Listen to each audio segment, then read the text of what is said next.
our children, public policy, and how we do as a city and a community when it comes to taking care of all of our children.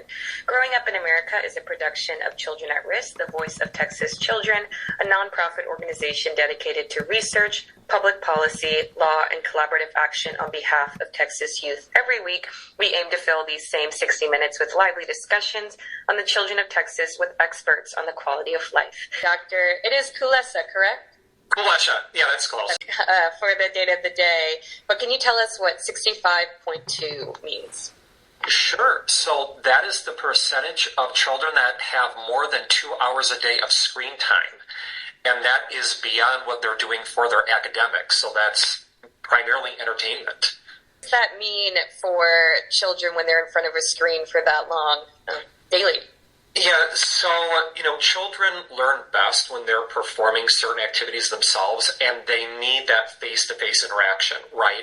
It's these interactions with their parents, with their friends, with their siblings that really serve as the building blocks of their growth. So because of that, when you see kids that are spending more time with their screens, you typically see lower scores on language and thinking tests. And in fact, children that have more than 7 hours a day of screen time actually see some thinning of the brain's cortex, which is the area that's related to critical thinking and reasoning. Dr. Kulesa, do you have, in your expert opinion, but you don't have to give a solid answer, a suggestion for when you think children should start being in front of a screen? I know we talk a lot about now an upcoming generation and parents being very vocal about when a student gets a phone, or even like we talk about the iPad kids. What do you suggest is the ample amount of screen time or computer time to build technological literacy while not being too much? Right, so recommendations ideally are that if you have a child that's under 2, they should have no screen time at all.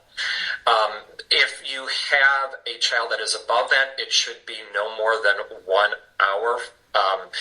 That's up, of course, until middle age years. And even in that case, it should be for a purpose, right? So that it's material that's age appropriate, not doing it during meals, snacks, or naps, so that they are able to, to socialize with their parents or with whomever's around them, and also that it's related to activities that meet educational goals. And I should note, too, of course, you have to understand that, parents are juggling a lot, right? And children just really do like screens, right? I have a 2-year-old, almost 3-year-old, and I will say, he does ask for television, and it can be sometimes very difficult to keep them away from it, just in our technological world.